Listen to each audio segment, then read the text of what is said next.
Okay, so here we are with some more present and future value problems. So, just a little bit of reminder, the old problems used to kind of give you this situation where you'd get maybe $100 now and you'd get $500 a year from now, and the problems were all about, well, what amount of money would be equivalent if you got it all right now, or what amount of money would be equivalent if you got it all in the future.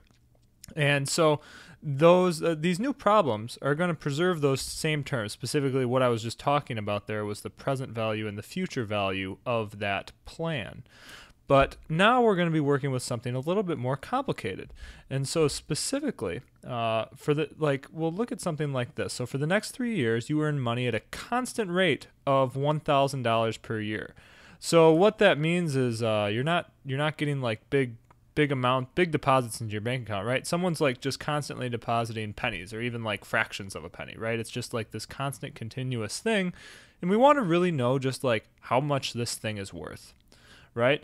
So you might get some questions that are something like this. And this first one we'll be able to do without calculus. So we have that same income stream I was talking about above. So someone's giving you pennies and pennies and it adds up to $1,000 per year. And the first thing we want to know is just, if I just put this money in a mattress, say I don't save up anything at all, I don't put it in a bank account, there's no interest, how much money do I have after the 3 years?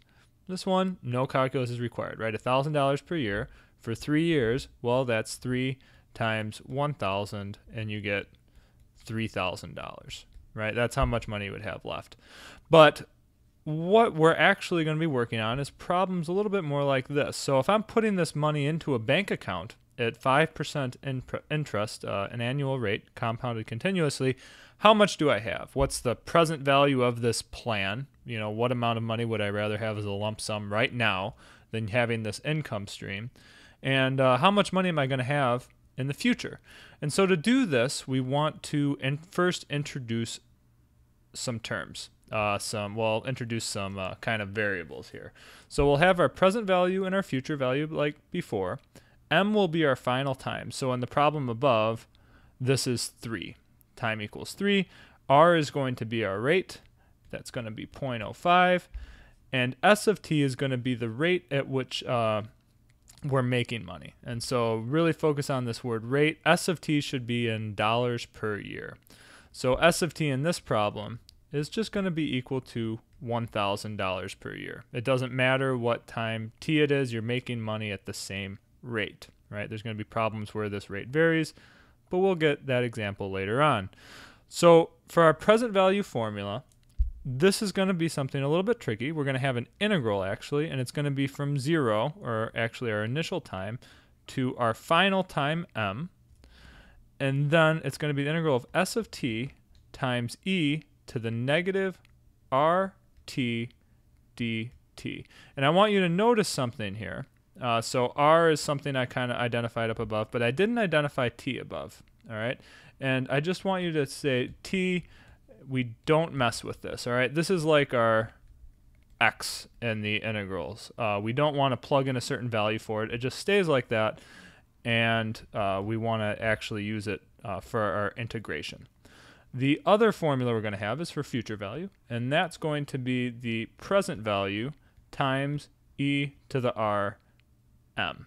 Now, this is actually a formula that we had before. It looks a little bit different than this time, but it's actually the same exact thing.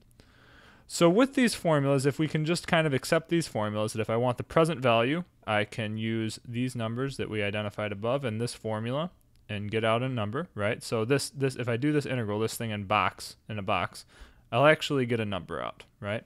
So that's how I could get the present value, and this is how I could get the future value. Let's see how these things work in our example. So let's remember what our variables were. Here, this was s of t. Here, this was r. This is the same problem we were working on before. And so if I want to know the present value of my stream, the formula was the present value equals, and m for this problem was equal to 3. Present value was the integral from 0 to m, so 0 to 3 of s of t, which is 1,000, and that's going to be e to the negative 0.05, and not times m, it's times t. Remember the t, we don't mess with it, and then that's dt. Okay, so this is actually an integral we can solve for. Now, a lot of you are going to be tempted to plug it in your calculator. If you want some practice, it's actually a pretty easy integral to do. You pull the 1,000 out of the integral, right, since the constant times the e. And then the integral of this is just going to be 1 divided by negative 0.05 e to the negative 0.05 t. And you evaluate this whole thing from t equals 3 to t equals 0. If you plug this into your calculator, you will get about 2785.84. Okay, now does this make sense? So over 3 years, getting $1,000 a year, I'd get about $3,000. And the lump sum I'm accepting at the beginning, that present value, is a little bit less. And that makes sense, right? Because with interest, I'd make money, right? So intuitively, it's about right. It's a little bit more complicated than some of the stuff we were working on before because it's that constant continuous stream, but we can kind of verify it with intuition.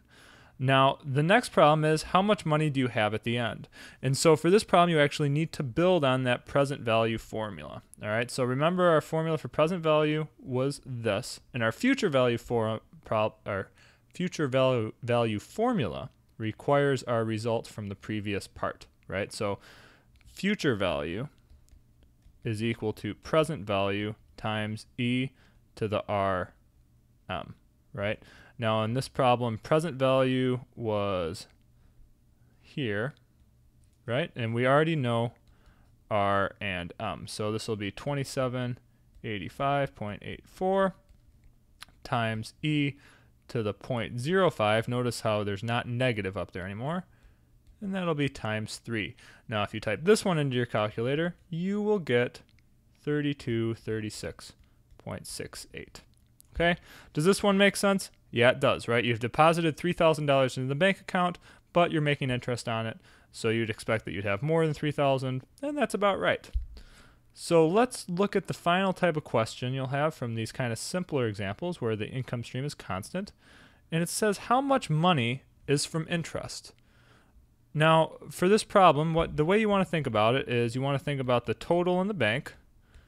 Well, that's going to be equal to what I actually placed in the bank, right?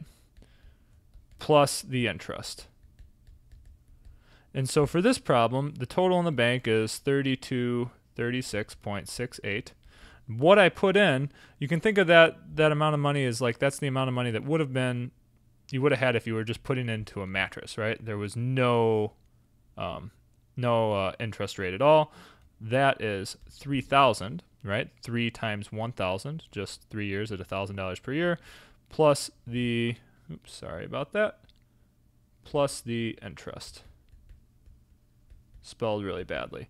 All right, and so that'll tell you that your interest is going to be the difference of these two things, so $236.68.